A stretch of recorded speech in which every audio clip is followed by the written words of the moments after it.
因為呢個創東計劃2009年開始到今年15週年，即係我哋喺呢條村做咗15年。咁我哋係做社區營造，即係社區營造嘅方法去做文化遺產保育。即使係一條村都可以，我哋可以有幾十個 PPT 去講，即係你唔同嘅方面去講。咁今日咧，我哋就係選擇海外華僑華人與故鄉嘅紐帶，我哋係點樣營造嘅？即係呢一個小小嘅題目去講我哋想講嘅內容。元朝末年喺呢度立村，跟住就明清，跟住到咗清朝嘅時候，佢哋就鴉片戰爭之後，佢哋有機會通過香港出國去做好多嘢去謀生。所以1905年嘅時候，佢哋已經越嚟越多嘅人翻嚟，佢就規劃咗一條新村叫東明里。咁就從嗰個舊村搬，有啲人即係你要起屋嘅人就搬去新村，跟住咧就到咗1920幾年嘅時候，又有更加有錢嘅人，佢覺得我又想去起個園林啊，我又想我哋自己啲兄弟一齊啦，我又唔想唔同咁多人一齊啦，所以又起咗個叫做庚華村。庚華村即係呢個謝庚華嘅後代起嘅，咁之後再起個立園，所以就我哋所處嘅呢個地方咧，就係一個咁樣嘅變遷。所以而家我哋睇到嘅咧，就係呢個山好細但係咧佢係龜形嘅，所以呢個山係風水非常之好。所以元代嘅時候係有風水先生睇中，咁先姓謝嘅人先落戶呢度，所以呢度嘅人係非常之長壽。90歲幾好多，100幾歲都有。我都舊年疫情嘅時候過世嘅一個婆婆，104歲。咁我哋個項目嘅範圍咧，就係呢個，就係呢個山啦，呢條村就係倉前村，跟住前面100畝地，咁全部加起嚟咧，我哋係300畝嘅地方。但係2009年我哋開始嘅時候就係2座祠堂，開始係我哋係2座祠堂開始嘅。我帶學生去做，我哋係瞓祠堂嘅地下咁樣開始嘅。咁呢個係有人生活嘅村，所以我哋叫 Living Heritage。咁就而家就係咁多係我哋嘅活動嘅地方啦，大概300畝左右。咁我哋喺呢個位置咧，其實係第一呢條村好有歷史，第二佢係個風水格局係好傳統，跟住入邊仲有人生活，所以佢係一個好好嘅對於我哋嶺南鄉村嘅，即係我嘅文化，我哋要去理解咁樣嘅文化嘅一個地方嚟嘅。所以我哋因為我哋財力有限。一開始嘅時候係好艱難，而家都係好艱難，所以我哋係一啲一啲做，所以就攞咗呢個倉前村嘅一半，冇一半1/3，就叫做倉東村咁樣嚟做。咁目前咧就係而家睇到個地圖嘅咁多咧，就係我哋做咗15年嘅地方。咁我哋嘅理念咧就啱先講係可持續發展。但係我哋使用嘅方法，社區營造，但係文化主導，然後我哋關注遺產保育啊、生態嘅保育啊，然後點樣去回饋社會，多方參與，即係公共參與。我哋係一個民營非企業，一個社會企業，非牟利機構。咁我哋嘅理念咧就係我哋希望可以俾即係將來嘅人點樣叫可持續發展咧？我哋希望係俾到將來嘅人可以喺呢度睇到，原來幾百年嘅歷史喺呢條村係可以睇到。元代嘅時候有啲乜，明代嘅時候有乜，清朝點樣，然後到而家。所以我哋嘅諗法就係滄東係啊，我哋去嘅時候，好多人都唔中意嗰條村，因為佢好舊，因為佢好古老，好古老意味着嗰啲屋啊又唔靚啊，啲巷又唔整齊啊等等。所以，但係從我哋學術角度嚟講，呢個就係一個博物館，因為有人生活，所以我哋係以一個生態博物館咁樣嘅理念去對待佢。所謂生態博物館就係入邊所有嘅生態，我哋要保護佢，就係包括人民嘅生態同埋自然嘅生態。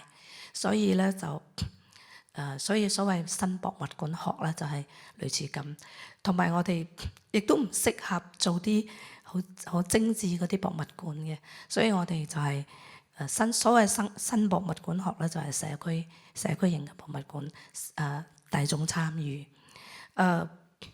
因為我哋做嘅目標係為咗遺產教育同埋遺產嗰個保育理念嘅傳播，所以咧就我哋係從遺產保育同埋遺產教育入手嘅，所以就會涉及到研學啊、教育啊，同埋我哋組織啲活動啊等等，同大館咧就好多相似嘅地方。所以我哋係喺咁樣嘅地方去進行呢一個保育。我哋覺得最重要一點就係4隻字：尊重同埋尊嚴。即係我哋喺做呢個過程又點樣？我哋點樣去尊重當地嘅村民，尊重嗰度嘅文化，同埋使佢哋喺嗰度生活得有尊嚴，有自己嘅聲音。所以從社會學嘅角度嚟講，其實我哋係眼裏有村民，心中有滄東呢個社區咁樣嘅思維去做嘢嘅。咁下面咧就係我哋對於文化遺產嗰個理解。文化遺產，我哋係認為係有生命，係有思想。佢唔係一件放喺博物館入邊嘅一個文物放喺度。可能你會覺得話我同佢有距離，佢有好遠幾百年、幾千年嘅嘢。但係我哋從文化遺產嘅角度嚟講，我成日問啲學生咩叫遺產啊？咁細蚊仔可能話：遺產就係錢啦。咁其實遺產係乜嘢啦？係我哋嘅祖先交俾我哋，我哋亦都有責任再交俾後代嘅嘢。所以佢係非常之同生命一齊。所以同埋遺產，佢係因為我哋有人嘅生命喺嗰度活動，有情感嘅。所以我哋每一件文化遺產，其實佢都係有可以講故仔，佢係有思想。所以呢個咧就係我哋對於文化遺產嘅呢一個咁樣嘅思維。咁我哋做保育者，我哋成日都覺得自己似乎係一個醫生咁樣嘅心態，就話呢個建築係我要去修復佢，但係點樣修咧？你要開大手術啦，淨係覺得有啲地方可以唔開咁大手術咧，可以最少干預咧。咁呢個咧就係我哋把佢視為係一個有生命嘅嘢。我哋希望佢個身體入邊自己個機能夠有嘅即係地方啦。咁我哋去保持佢。所以呢個咧係我哋做保育嘅過程入邊始終最基本嘅原則。咁我哋所用嘅方法咧就係叫社區營造。社區營造咧就係首先發源於係歐洲，跟住喺日本發揚，跟住喺台灣就喺我哋中國嘅嗰個文化理念上係發展得非常好喺台灣，跟住就嚟咗大陸。咁我哋咧就係國內算係非常之早去進行呢個社區營造理念實踐嘅一個案例。咁大家睇到呢個係我對社區營造嘅理解。咁我把個人放喺最低，即係我係最基礎。人民地景產係咁樣想，即係我哋嘅產業，我哋嘅旅遊開發係放喺頂嘅，所以我哋先要完成下面嗰啲程序，然後你上面嗰個遺產嘅發展，或者講你個旅遊嘅發展，先能夠係好穩陣，同埋人哋嚟咗之後會覺得好有收穫。過去15年，咁我哋嘅社區係點樣去睇呢個社區呢？好似啱先講，我哋係唔係開平呢？就係講五邑呢。其實對我嚟講，佢係一個遺產，佢係面向全世界，佢面對係全世界嘅人。所以我唔在乎呢條村係開平啊，淨係喺台山啦，就喺香港，其實唔重要。最重要係我哋嘅理念點樣放入去，同埋我哋點樣去實踐佢。因為我哋嘅理念係嚟自於全世界唔同嘅地方人哋嘅經驗，咁我要把佢放落去喺中國大陸。呢個大陸係有自己嘅體制，有自己嘅5000年嘅文化，有自己嗰啲好古老嘅村民嘅思想等等。所以咧，我哋需要實踐先知道佢係咪可行。咁對於社區呢個概念，咩叫社區咧？即係喺我哋保育嘅範圍入邊，社區唔係一個地理概念，社區係指你對某一樣嘢有共同嘅價值觀嘅嗰班人，係一個社區。我哋2009年開始嘅時候，喺國家咧係冇鄉村振興呢回事嘅，亦都冇20大嗰個精神，就話國家要求我哋點樣去做文化遺產嘅保育等等。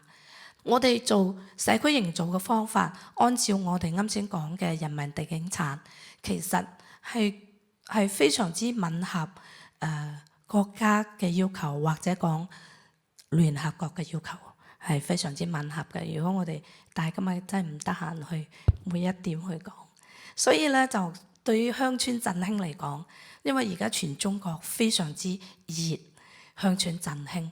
我早幾年之後，亦都有啲人意識到點樣做先叫做鄉村振興呢？我哋嘅鄉村應該點樣去振興佢呢？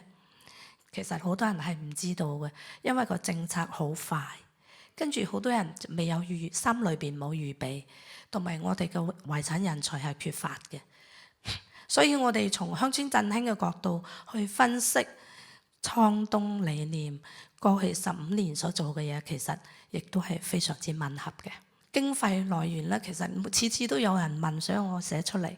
咁我哋創東係有一個研究團隊嘅，我哋要接啲 job 嚟做嘅，幫人哋去做研究，所以攞研究經費去養我哋班人嘅。咁我哋有啲捐贈，即係啲華僑啊或者村民啊等等有啲捐贈。咁再有咧，但係我哋自己嘅運營，我哋係所有大部分我哋嘅嗰啲研學啊、旅遊啊嘅收入咧，我哋都係收費嘅。所以基礎建設呢一 part 啦，就係政府嘅，譬如整條路入去啊，整個下水道啊，嗰啲係我哋唔可以做嘅，嗰啲係政府做嘅。因為呢個地方係一個僑鄉，又經香港翻嚟，其實成個五邑地區同香港嘅關係極其之密切。以前我哋應該係嚟香港多過去廣州嘅，即係嗰度五邑嘅人，所以佢同華僑華人嘅關係係非常之密切。所以我哋喺做嘅過程入邊，係始終呢個海外嘅華僑華人咧，同我哋嘅關係係點樣，其實非常之重要。呢個咧亦都係我哋咁多年嚟，好多人，因為有啲人外地嚟嘅，可能會覺得誒，點解成日都喺度講僑鄉啊？我都唔知道咩叫僑鄉，又喺度講華僑。其實好多省份嘅人都唔知道咩叫華僑，唔知道咩叫僑鄉。所以其實我哋係要喺內地做嘢，我哋需要2樣嘢，一就係你要理解嗰度嘅人同埋嗰度嘅政策嘅制度，同埋另外一方面，因為我哋有港澳，我哋有海外嘅華人華僑係好大量嘅人，咁我哋亦都要去考慮呢兩邊，所以咧呢個咧就係我哋嘅優勢，亦都係我哋要麻煩啲嘅地方。咁我哋亦都會做啲譬如啲展覽啊等等，就同啲博物館合作啊。咁呢一個咧就係畫工嘅展覽。我哋有一個復育嘅計劃啦，就係關於獅子。我哋好多而家譬如大家中意睇嘅佛山舞獅、跳莊，咁嗰啲係你可以睇到佢嘅技藝。但係其實舞獅佢喺邊度嚟嘅咧？係喺農村嚟嘅。喺農村嘅邊啲地方需要嘅獅子咧？其實好多人唔知道，係因為先有農村，先有嗰啲，先後有嗰啲人先去講話你個技法係點樣啊？技法係表演嘅，而喺村入邊對於獅子嘅信仰先係我哋條根。所以咧，我今次講我哋講追尋嘅文化嘅根就係咁樣意思。所以我哋每一年喺滄東都會做舞獅民族嘅聚會，所有中意做民族嘅舞獅嘅嗰啲人嚟聚會。舊年咧係150幾人參與嘅。咁呢個咧就係我哋研學嘅一部分啦。咁既然我哋有咁樣嘅 workshop，咁我哋就會教啲研學嘅人，你嚟學舞獅，咁你唔好淨得係睇下舞獅咁就算啦，你要知道點解。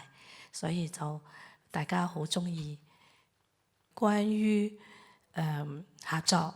咁我哋覺得做保育咧係好小眾，其實唔係咁容易去得到好多人嘅關注或者幫助。大部分人都係比較逐利嘅，比較諗住點樣去賺錢嗰啲項目為主。所以我哋咧就同好多學校進行合作，咁亦都好榮幸，我哋同到好多好出名嘅大學去進行合作。咁然後我哋可以佢哋啲學生嚟，或者我哋去同佢哋，我哋啲學生同佢哋啲學生可以交流，咁樣去使到我哋呢一個保育更加會受到大眾嘅關注。同埋咧，我哋亦佢哋嚟都係要俾錢嘅，所以我哋亦都有收入。咁佢哋嚟係做乜嘢咧？就係呢度咧，其實我哋個營運嘅思維啦，就係我哋做一個科研嘅平台。咁然後佢哋冇嚟做乜嘢？因為佢滄東村佢係一個社會，有700年歷史嘅咁樣嘅一個社會。咁其實一個社會入邊好多學科其實都相關嘅。所以我哋就係做即係我哋做好晒我哋嗰啲準備工作，唔同嘅老師嚟就可以執好似煮菜咁執起嚟就做佢嗰份，就係咁樣去做嘅。咁我哋自己只做一個 summer camp， 因為點解咧？我哋係要為啲村民嘅細蚊仔去做 summer camp 免費嘅，所以我哋自己 organize 嘅 summer camp 只有一個。其他都係人哋帶嚟嘅，然後我哋收費咁樣嘅。呢一個咧就係同史丹福大學合作做一個研究，就係關於我哋要去揾，我哋其實係幾時開始呢個僑鄉係有國際化咧？即係啲華僑幾時帶啲物件翻嚟咧？所以我哋用考古嘅方法、人類學嘅方法去做咗好多年。2019年完成就出咗本書。咁其實我哋亦都同 UBC 加拿大 UBC 就每年都合作。疫情就停咗，但係我哋從2016年到而家其實係冇停。今年佢哋會繼續。呢個就係 UBC 曾經一次嘅學生。咁同埋粵港澳嘅合作，其實我哋都有，亦都希望將來我哋可以有更加多同香港同埋澳門嘅合作。因為粵港澳大灣區嘅合作咧，其實我覺得係好有必要，因為3個地方其實係一齊嘅，即係唔單止係文化、語言等等係相同，其實我哋好多嘢個資源可以共享，同埋我哋自己假如之間可以聯合嚟，能夠做嘅事情係更加多嘅。最後我哋希望嘅咧，其實係我哋嘅問，我點解咁樣做咧？我哋國家政策話你要文化自信啦。點樣叫做文化自信？就係因為你要了解呢個文化，你認識佢，你以佢為榮，以佢為自豪，你先有自信。所以我覺得我哋嘅文化自信係非常之重要。亦都係因為你有咗呢個自信，你先覺得自己有滿足感、有幸福感，同埋有歸屬感。咁呢個咧就係我哋倉東喺過去嘅10年入邊所做嘅工作啦。所以我有一句話想同大家分享，就係我哋嘅想法同埋做法，一切榮譽皆與社區分享。嗱，譬如講開平碉樓同埋村落，係你有幫手去寫撰寫點解佢係會值得係申報一個係世界嘅文化遺產啦。咁呢度其實都真係好特別嘅。咁因為如果國際上佢哋都會講嘅就係你申報嘅時候，佢哋會講一個就係outstanding universal values， 或者你可唔可以介紹下俾觀眾？就去睇翻開平嘅碉樓有啲乜嘢嘅呢一種咁樣嘅outstanding universal values 係令到我哋都會好驕傲呢一個喺廣東我哋都會有嘅呢一個世界文化遺產。其實我哋世界開平碉樓，因為我係全程參與呢個申報，英文版嘅文本係我寫嘅。跟住喺新西蘭開嗰個遺產大會現場，我在場，係冇人即係聯合國好多國家去投票，係冇一個反對票，即刻通過嘅。咁即係話呢啲建築一打出嚟，同埋佢個歷史啊背景一打出嚟，個個都覺得佢係具有世界意義，係有呢個 outstanding universal value。咁點解咧？嗱，咁我就睇呢幅相，就呢幅相呢兩個建築。咁我哋點樣可以成為世界文化遺產？而且大家都覺得一票通過，根本就唔需要諗都唔諗就舉手通過咧。第一，你睇下呢個建築，佢係祠堂嚟嘅，咁我又整啲拱落去。但係嗰陣時係民國，我哋又中意愛國啊！又整個旗杆落去，即係你又見到中國人中意龍喎，上面嗰兩條龍嚟嘅，即係話你可以通過呢個建築，佢反映嘅係中外文化交流嘅結果，喺呢個地方嘅某一段特定嘅歷史時期內，佢個體現係當地民眾嘅生活嘅體現，所以呢個係第一個理由。第二個理由咧，就係呢個地方因為啲華僑嘅出洋，因為出邊有排華等等原因，亦都因為我哋中國好根深蒂固嘅嗰種即係落地叫咩啊，落葉歸根嘅咁樣嘅思維。咁兩樣嘅影響，所以啲華僑咧兩邊行嚟行去，咁一個家庭咧就喺鄉下，所以佢要俾啲錢翻嚟，所以要翻嚟建設家鄉，所以嘅家鄉就見到你知唔知幾多棟呢啲咁樣嘅建築咧？成個五一地區，我大概立咗一下，我哋係冇能力去做一個好完整嘅 survey， 20萬，超過20萬間。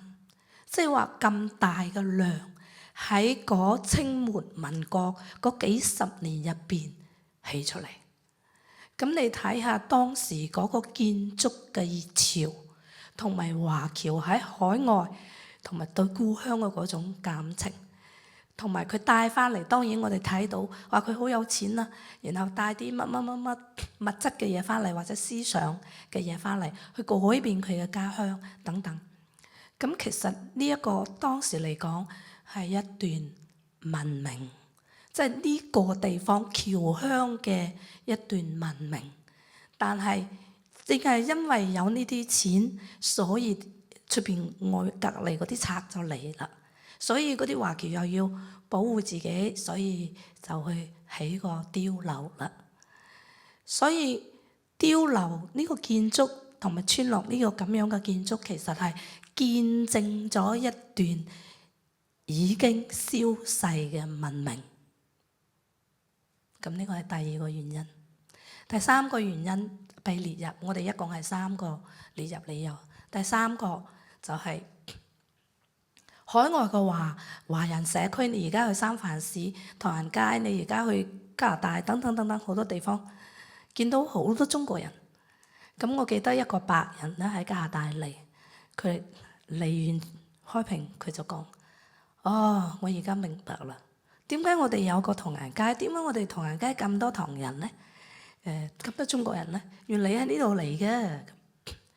即係話嗰個地方同呢度其實係過去200年嚟都有聯繫，而呢個聯繫到而家都係冇斷嘅。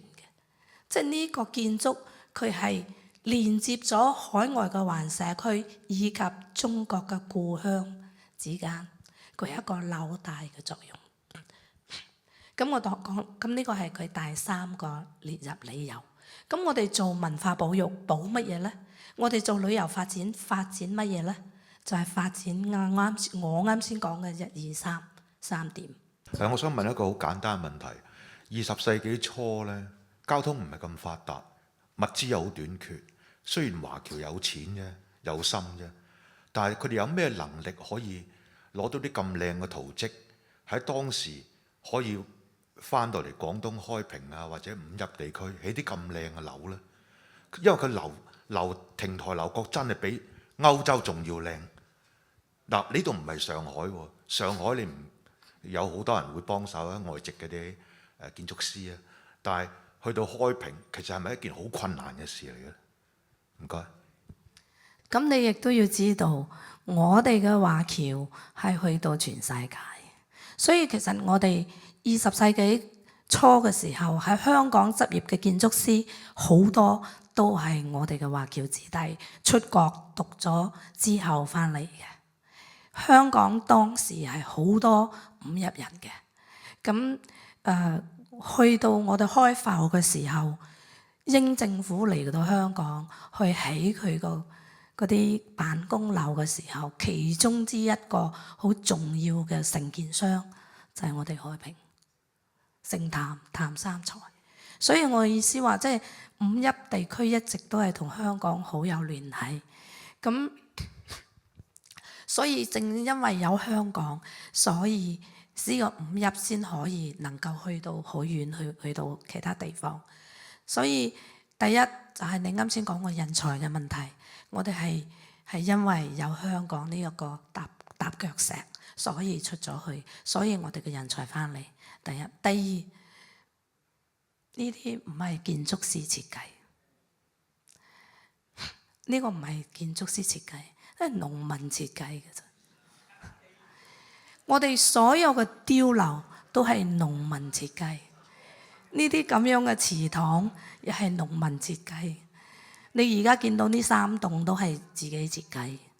你入咗去之後，你知道佢入邊嘅平面格局係完全傳統嘅，只不過喺出邊加咗嗰個立面，靚立面，跟住佢入邊嘅祖先，後面個最高嗰間咧係私人屋嚟嘅，入邊好多神仙祖先喺入邊住，嗰啲冇變過，即係話村民嘅信仰係冇變嘅，只不過換咗件衫啫，即係佢入邊嘅心係冇變。所以呢件衫你有時候會覺得，乜咁難睇啊，着得又唔好睇，係啊，係着得唔好睇啊，所以有啲碉樓好難睇，即係好多人會覺得，哇！我哋倉東村嘅碉樓64個窗眼，你話需要嗎？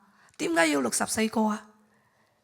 另外一個碉樓佢個拱，佢話我好中意個拱啊，78個，一個碉樓78個拱，在安平樓姓黃嘅。咁你即係我意思話，其實好多呢啲樓大部分嗱，第一都係自己人，即係自己設計。當然呢啲人咧，亦都係因為嚟咗香港、澳門同埋東南亞去工作，跟住學咗個技藝翻嚟。因為呢啲都要佢識得畫藍圖嘅。